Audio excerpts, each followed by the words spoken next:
Noong January 2001, may isang teenager sa Ukraine ang nakatakdang makipagkita sa mga FBI ng US. Ang teenager na ito ay isang black hat hacker sa bansa nila. Ang balak niya kasi ay makipag-ugnayan siya sa FBI para magamit ng mga ito ang computer hacking skills niya, kapalit na magandang trabaho at sweldo na ibibigay ng FBI bilang isang security expert. Pangarap niya kasi makapagtrabaho sa FBI at tumira sa Amerika.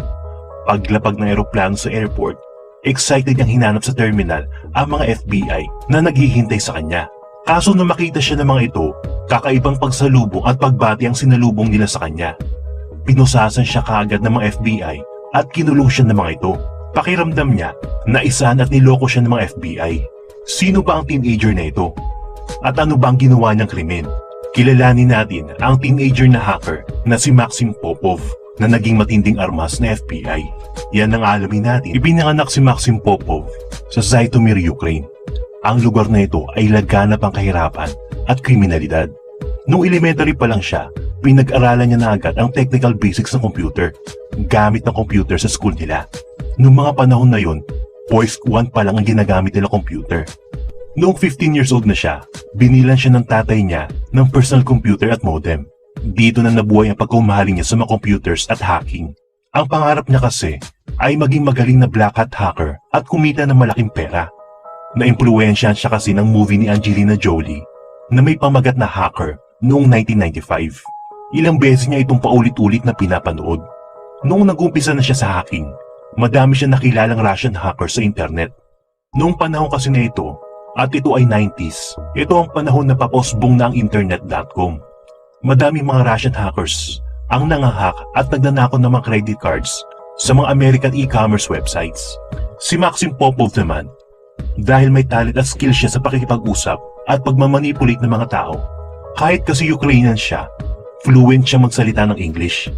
Siya ang kakausap sa mga American cellphone retailers sa Amerika. Tapos ipapa-cash out niya ang mga credit card papunta sa account niya. Instant money nga naman ang ginagawa niya. Ginawa niya ito sa loob ng isang taon. Kumita siya ng malaki sa ganitong gawain. Pero nung matuklasan ng mga credit cards company na dumadami ng hacking sa bandang Eastern Europe, binand ng mga credit cards company ang lugar na ito. Kaya hindi na din kumita si Popov sa ganitong gawain. Noong mga oras na yon, nalaman ng mga local gangsters ang pinaggagawang hacking ni Maxim Popov. Kaya pinuntahan siya ng mga ito sa apartment niya para kikilan siya ng pera. Walang nagawa si Maxim at binigyan niya ito ng pera. Umuupa na kasi siya ng apartment at wala na siya sa poder ng mga magulang niya. Naging kaibigan niya din ng mga gangsters na ito at tinuruan din sila sa hacking.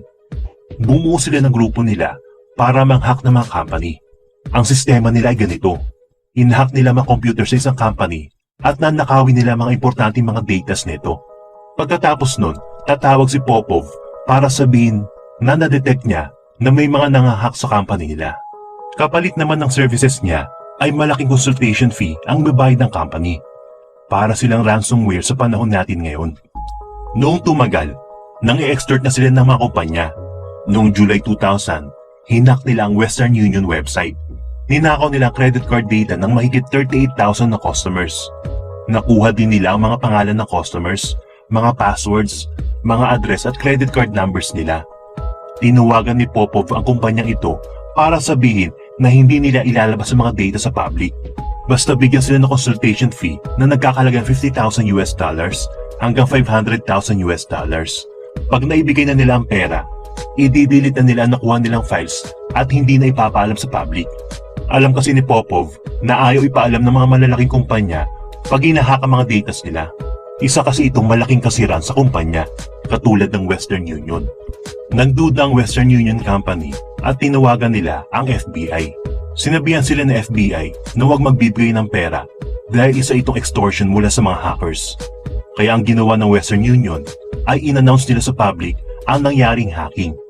Kahit alam nila na magiging kasiran ito sa kanila.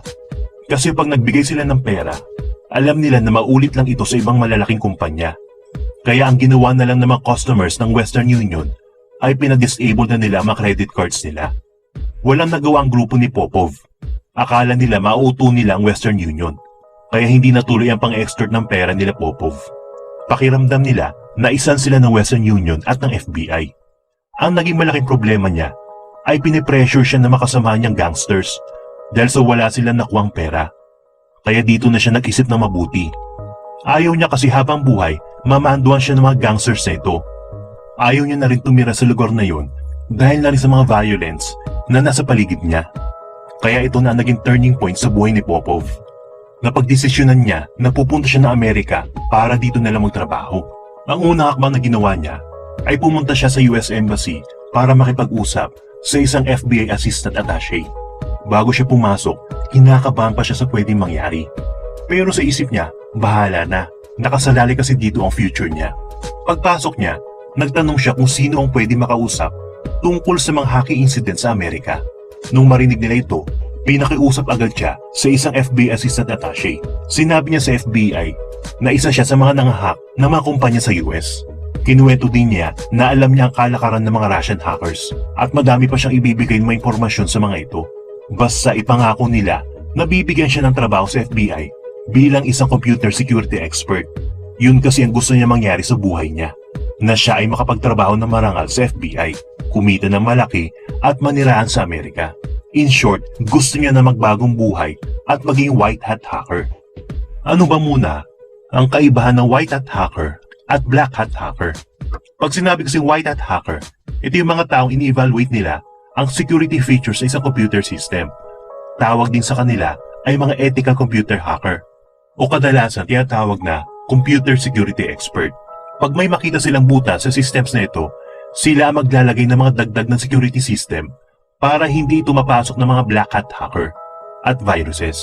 Sa Tagalog, ang white hat hacker ay may malinis na intensyon o sabihin na natin mga bida sa internet. Ang black hat hacker naman, ito naman ang tawagin natin kontrabida sa internet world. Sila yung mga sikat na nagnanakaw ng mga data sa internet. Sila din yung mga naglalagay ng virus o mga nag-phishing sa mga emails at kadalasan nanakawa ka ng pera sa bank account o credit card mo. Ang gusto kasi ni Popov mula sa pagiging black hat hacker ay maging white hat hacker na lang siya. Kilala ng mga FBI si Popov dahil matagal na nila ito sinusubaybayan. Kaya pumayag ang FBI sa gusto ni Popov na magtrabaho siya sa kanila. Tuwang-tuwa naman siya at nakikita niya na ang bright future niya. Kinikilig din siya sa na-imagine niya na ipagmamalaki siya ng mga magulang niya. Sumakay na si Popov ng eroplano at sinamahan siya ng FBI Assistant Attaché. Ilang oras ang lumipas at nasa airport na sila ng Amerika. Paglapag ng eroplano sa Amerika, sinalubong agad siya ng FBI. Kaso ibang pagsalubong ang ginawa sa kanya. Pinusasan agad siya at dinala sa isang safe house. Takot na takot si Popov dahil niloko siya ng mga ito. Hindi niya alam ang gagawin sa kanya. Nung tinanggal ang posa sa mga kamay niya, dito na nagsalita ang mga FBI agent. Sinabihan siya na sundin ang lahat ng ipapagawa nila dahil kung hindi, makukulong siya sa mga ginawa niyang cybercrime.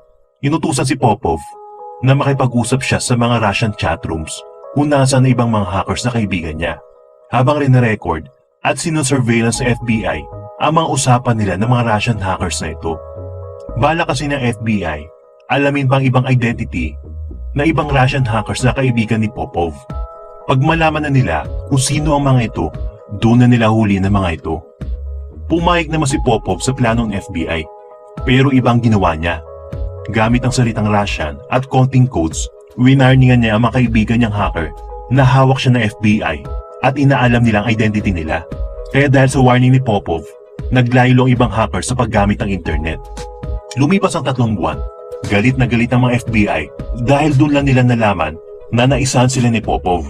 Kaya sa sobrang galit ng FBI, inalis siya sa safe house niya at pinatapon sa kulungan. Habang nakakulong si Popov, patuloy pa rin sa pagtaas ng computer hacking, katulad ng credit card fraud at phishing. Noong taong din yun, at ito ay year 2000, ang mga Ukrainian at Russian hackers ay nagbukas ng website na tinatawag nilang Carder Planet. Ang layunin ng website na ito ay para siyang buy and sell website ng mga nakaw na credit card numbers, mga passwords, mga bank accounts at mga identities. Madaming hacker ang nag-register sa website na ito. Kumbaga, para siyang Lazada ng mga hackers. Pero ang website na ito ay hindi makikita sa ordinary browser dahil ito ay nasa dark web. Ang FBI agent na nag-iimbestiga sa mga Ukrainian at Russian hackers ay si FBI agent Ernest Hilbert. Isa siyang FBI computer crimes agent sa Santa Ana, California. Kaya nung mabalitaan niya pagkakakulong kay Maxim Popov, nagka-interes siya sa teenager na ito. Nakitaan niya na potential si Popov. At alam niya na magagamit niya ito para mahuli ang mga Russian at Ukrainian hackers. Dahil na rin sa native speaker siya ng Russian, alam ni Hilbert na madali makakapasok ito sa mga hacker chatroom. Ang plano ni Agent Hilbert, si Popov ang papasok sa Carter Planet para malaman at makilala niya ang mga malulupit na hackers dito. Alam din niya na si Maxim Popov lang ang tanging makakagawa nito. Kaya ang ginawa ni Agent Hilbert, nakipag-usap siya sa prosecutor na may hawak ng kaso laban kay Popov. Pumayag naman ang prosecutor sa gustong mangyaring Agent Hilbert. Kaya pinuntahan ng dalawa si Popov sa kulungan. Kinausap ni Agent Hilbert si Popov at sinabi niya sa kanya na papaikliin niya ang sentensya sa kanya basta makipagtulungan siya sa FBI. Nung una nag-aalangan pa si Popov, pero sinabi ni Hilbert na hindi ang mga kaibigan niyang hackers ang target nila, kundi ang mga hackers na hindi niya kilala. Kumbaga magiging katulad siya ni James Bond na magiging undercover sa internet world. Sinabihan pa ni Hilbert si Popov, "Tiwala ako sa galing mo at rinerespeto ko ang kakayahan mo." Kaya si Popov naman medyo na-touch sa sinabi niya. Sinabi pa ni Hilbert na pag magtatrabaho siya sa kanila ay bibigyan siya ng office na kung nasa namang computers na gagamitin niya. Tinawag nila itong Operation Ant City. Hindi na nagdalawang isip si Popov at pumayag na ito sa gusto mangyari ni Agent Hilbert. Dahil naisip niya, gusto niya magpasikat sa buong FBI sa mga skills na ipapakita niya sa kanila. At pangalawa, inip na siya sa likod ng mga rehas. Gusto niya ibang environment naman. Araw-araw sinusundo si Popov na nakaposas at sinasakay sa sasakyan nila. Tapos ihahatid siya sa isang building kung nasa ng office niya na may mga computers. Dito natatanggalin ang posas niya at sisimulan niya na ang gusto niyang trabaho. Tuwang-tuwa naman si Popov sa naging setup nila dahil ito naman talaga ang gusto niyang gawin. Ang unang ginawa niya ay iniba niya ang identity niya at gumamit ng ibang pangalan na may alias na Dennis Spinhouse. Nag-post na agad siya sa Carter Planet na kunwari naghahanap ng mga nakaw na credit cards. Nagpanggap siya na isang bigating Ukrainian scammer na hayok sa mga nakaw na credit cards. Ang una niyang target ay may codename na Script. Kinausap niya si Script at sinabihan ito na bibilhin niya ang binibentang nakaw na credit cards sa halagang $400. Pumayag naman si Script at nakipag-deal siya dito. Inutusan niya si Script na ipadala ang mga files sa California. Hindi alam ni Script na pain lang ito sa kanya. Dahil pag pinadala ni Script sa US, ang mga files ng nakaw na credit card ay makakagawa siya ng federal crime sa US jurisdiction. At ganun nga ang nangyari. Nung dumating sa California, ang ipinadala ni Script, nakipag-ugnayan agad ang FBI sa mga Ukrainian police para huliin si Script. Hinuli agad nila ang lalaking ito at nakulong ng ilang taon. Ang sunod naman na target nila ay yung mga hackers na hinak ang 8 million credit cards ng DPI o Data Processing International. Naghanap ng lead si Popov sa Carter Planet. Baka may makuha siyang clue kung sino ang nakakalam sa naganap na hacking. Hanggang isang araw, may nakausap siyang 21 years old na Russian student na may codename na RES. Sabi ni RES, nakilala niya ang 3 hacker na responsable sa naganap na hacking sa DPI. Sinabi pa niya na handa siyang kausapin ng mga ito para makipag-negotiate kung may gustong bumili ng mga nakaw na credit card. Kaya kinuha ni Popov ang loob ni RES. Dito niya na inoferan si RES na bibilhin niya ang 8 milyong credit card sa halagang $200,000. O sa pera natin ay 10 million pesos. Kaya nagulat si RES at hindi siya naniwala na may ganitong pera si Popov. Kaya ang ginawa nila Agent Hilbert para mapaniwala si RES, pumunta sila sa bangko at nakipag-usap sa mga officers dito. Pumayag naman ang bangko sa gusto ng FBI. Habang nasa likod ng office sila Popov at mga FBI, inilabas ng mga bank officers ang $200,000. Si Popov naman ay nakaharap sa isang kamera at nakalatag sa harap niya ang $200,000. Dito na siya nagpanggap na kunwari sa kanya ang pera. Nagsalita siya sa harap ng kamera. RES, tingnan mo, andito ang pera ko. Hindi ka pa ba naniniwala na mayaman ako? Nang mapanood ito ni RES, naniwala siya kagad kay Popov. Nagtanong si RES kung paano siya nakaipon ng malaking pera. Sinabi ni Popov na may magandang trabaho siya. Ang company na yon ay ang Hermes Plus. Alam na alam ni Popov na gusto ng mga Russian hackers na magkaroon ng magandang trabaho. Kaya hindi kahit si RES na mag-apply sa website